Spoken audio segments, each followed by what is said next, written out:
Podcast, ruang diskusi hangat tempat kita mengupas tuntas realitas dunia kerja dan organisasi yang jarang dibahas secara belak-belakan. Bersama saya, Kristalia, yang akan membantu obrolan seru kita di hari ini. Nah, di studio ini telah hadir 3 narasumber yang luar biasa kompeten di bidangnya. Yang pertama ada Pak Henry. Halo Kristalia, halo pemirsa. Senang sekali berbagi perspektif hari ini. Berikutnya ada Ibu Jen. Halo semuanya. Dan yang terakhir ada Ibu Wanti. Hai Kristalia dan rekan-rekan yang berdiskusi hari ini. Luar biasa ya lengkap.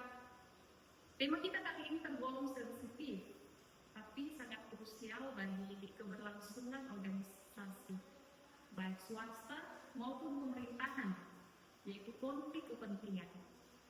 Apalagi kalau kita kaitkan dengan konteks pelayanan publik atau aparatur negara, visi ini lekat sekali dengan core values ASN per-Akmal.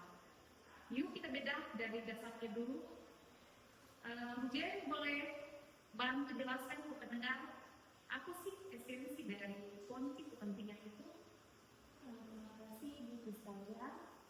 Jadi kalau kita bicara tentang secara akademis dan etis, konflik kepentingan adalah suatu situasi di mana seseorang, baik pejabat publik maupun profesional di sektor swasta, memiliki kepentingan pribadi, bisa berupa finansial, hubungan keluarga, atau politik yang berpotensi mempengaruhi objektivitas dan profesionalitasnya dalam mengambil keputusan. Berarti kata kuncinya ada pada situasi dan potensi ya? Iya, tepat sekali Ibu. Ini poin penting yang sering disalahpahami. Konflik kepentingan itu adalah situasinya, bukan tindakan korupsi atau kecurangan Ibu. Ketika posisi Anda sebagai pengambil kebijakan di perusahaan berbenturan dengan keuntungan pribadi Anda atau orang terdekat Anda, disitulah konflik kepentingan terjadi. Bahkan jika Anda merasa bisa tetap objektif, persepsi publik atau rekan kerja bahwa Anda tidak objektivitas, itu sudah menjadi masalah etika itu. Paham. Jadi ini masalah menjaga amanah. Dari kacamata hukum dan kepatuhan, bagaimana menurut Pak Henry melihat ini? Ya, menyambung dari penjelasan Jen tadi, kalau kita lihat dari kacamata hukum dan legal competence, konflik kepentingan ini adalah akar dari pintu masuk menuju tindakan fraud, korupsi, kolusi, dan nepotisme atau biasa disebut dengan pakaian. Di dunia korporasi sendiri maupun pemerintahan, hukum menuntut adanya fiduciary duty atau artinya kewajiban moral dan hukum untuk bertindak demi kepentingan terbaik organisasi, bukan kepentingan kita sendiri. Kalau batasan ini dilanggar, konsekuensinya pasti sangat berat Ibu. Mulai dari sanksi administratif, pemecatan, hingga gugatan pidana jika terbukti merugikan keuangan negara atau perusahaan tersebut. Supaya pendengar ada gambaran real, boleh berikan contoh konkretnya. Mungkin Bu Wati dari pengalamannya bisa menjelaskan. Ya, terima kasih. Jadi contoh yang paling klasik dan sering terjadi adalah seperti proses rekrutmen pegawai atau pengadaan barang dan jasa. Misalnya suatu instansi pemerintah sedang membuka tender pengadaan sistem IT, kebetulan ada satu perusahaan yang ikut tender adalah milik saudara kandung dari ketua tim pengadaan tersebut. Meskipun perusahaan saudaranya itu punya kapabilitas, si ketua tim ini berada dalam posisi konflik kepentingan karena ada hubungan darah. Jika ini dibiarkan tanpa ada deklarasi, maka nilai dari adaptif dan kolaboratif yang sehat tidak akan berjalan.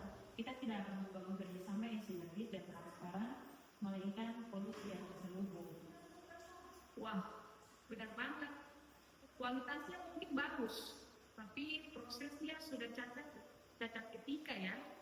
Nah, Pak Henry, kalau kita melihat data atau tren di tahun 2020 ini, apa sih sumber informasi teraktual atau modus baru terkait konflik kepentingan yang sedang marak? Ya, terima kasih. Kalau rekan-rekan mengikuti laporan terbaru dari Komisi Pemberantasan Korupsi, atau kalau di tingkat global seperti Transparency International, lewat Corruption Perception Index, penyalahgunaan wewenang buat konflik kepentingan ini banyak menyeluruh di sektor digital dan pengadaan barang jasa berbasis elektronik atau yang disingkat dengan e-procurement. Banyak modus baru di mana oknum menyembunyikan saham di perusahaan vendor menggunakan beneficial ownership palsu atau atas nama orang lain untuk menghindari deteksi dari sistem kepatuhan. Mungkin itu. Mungkin bisa menambahkan. Terima kasih. Saya ingin menambahkan, berdasarkan hasil studi manajemen terbaru, konflik kepentingan sekarang juga bergeser ke area talent poaching dan intelektual property. Misalnya, seorang eksekutif yang masih aktif di perusahaan A, tapi dia menjadi penasihat atau menanam modal di perusahaan startup kompetitor, ya ini adalah bentuk conflict of interest yang sangat merugikan di era industri teknologi saat ini. Mungkin itu saja tambahan dari saya. Ya, terima kasih Bu Jen. Mendengar modusnya yang makin canggih, rasanya ngeri ya. Pertanyaannya sekarang, apakah konflik kepentingan ini bisa benar-benar dihilangkan total dari sebuah organisasi atau instansi? Ya mungkin Ibu Wati bisa menjelaskan. Iya, Mulia. Jadi secara realistis tidak bisa dihilangkan 100%. Kita ini adalah makhluk sosial yang punya keluarga, punya teman, dan juga kebutuhan ekonomi. Seperti konflik kepentingan ini sangat bisa dikelola agar tidak membawa dampak negatif. Bagaimana caranya? Jadi caranya itu kita menerapkan strategi mitigasi yang ketat. Di manajemen sumber daya manusia harus menerapkan prinsip 3D. Apa itu 3D? Deklarasi, dokumentasi, dan juga disosialisasi. Mungkin itu Ibu. Mungkin Bu Wati bisa menjelaskan lebih detail lagi terkait hal tersebut. Ya, jadi yang pertama tentang deklarasi. Setiap pegawai itu wajib mengisi formulir keterbukaan informasi secara berkala. Kemudian jujur di awal apakah dia punya bisnis sampingan atau keluarga dan hubungan kerja yang sama. Kemudian yang kedua adalah dokumentasi. Semua track record dari keputusan yang harus tercatat transparan. Kemudian yang ketiga ada disosiasi. Artinya jika suatu kasus atau proyek melibatkan benturan kepentingan dengan kita harus mundur dari proses pengambilan keputusan tersebut. Kita harus biarkan pihak lain menilai secara objektif. Nah, ini mencerminkan nilai ASN yang akuntabel dan juga pemberdayaan. Sangat luar biasa ya prinsip 3D ini. Kalau dari sisi penguatan sistem dan bukunya, menurut Pak Henry seperti apa? Organisasi itu sendiri harus punya kebijakan yang namanya whistleblowing system yang aman dan terpercaya. Seorang karyawan itu harus merasa aman untuk melaporkan jika melihat adanya indikasi konflik kepentingan tanpa takut diintimidasi dari segala sisi. Selain itu, penegakan sanksi atau perlindungan hukum internal harus konsisten sehingga aturan itu tidak tajam ke bawah, tumpul ke atas. Jadi semuanya merata. Siapapun yang melanggar, baik staf maupun direksi harus menerima konsekuensi yang sama seperti itu.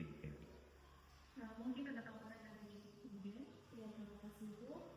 Dan dari sisi budaya organisasi, penting untuk membangun culture of integrity. Perusahaan harus sering mengadakan pelatihan berkala, menggeda studi kasus nyata agar karyawan peka. Kadang-kadang karyawan itu mendengar bahwa bukan karena niat jahat, tapi karena ketidaktahuan, mereka mengira menerima makan malam mewah dari vendor itu sekedar keramahan. Padahal itu adalah awal dari benturan kepentingan. Mungkin itu dari saya. Wah, tidak terasa kita sudah di penghujung sesi obrolan yang sangat padat daging ini ya. Izinkan saya sebagai host untuk merangkum pesan dan kesan penting dari diskusi kita hari ini. Kesan saya, diskusi hari ini membuka mata kita semua bahwa konflik kepentingan bukanlah hal yang jauh di sana, melainkan realitas sehari-hari yang batasannya seringkali sangat tipis. Namun melihat optimisme dari para narasumber kita tahu bahwa dengan sistem yang transparan dan integritas yang kokoh, tantangan ini bisa dilewati. Pesan utama, konflik kepentingan adalah ujian terbesar bagi integritas seseorang. Bagi para ASN dan profesional di luar sana, ingatlah selalu core values berakhlak. Menjadi akuntabel berarti berani jujur dan terbuka sejak awal. Jangan hindari situasinya jika memang tidak bisa dihindari, tetapi kelola dengan deklarasi dan transparansi. Mundurlah demi objektivitas organisasi ketika kepentingan pribadi Anda mulai bersinggungan dengan tugas publik. Jaga nama baik instansi, karena kepercayaan masyarakat adalah aset tertinggi yang kita miliki. Terima kasih banyak Pak Henry, Bu Dian, dan Ibu Ati atas kesediaannya berbagi ilmu yang sangat berharga hari ini. Sehat selalu Bu Anda bertugas. Terima kasih. Terima kasih. Dan terima kasih juga untuk Anda para pendengar setia Garis Tipis Podcast. Semoga obrolan ini menginspirasi kita semua untuk terus menjaga integritas dimanapun kita berkarya. Sampai jumpa di episode berikutnya. Tetap profesional, jaga batasannya, dan selamat beraktivitas.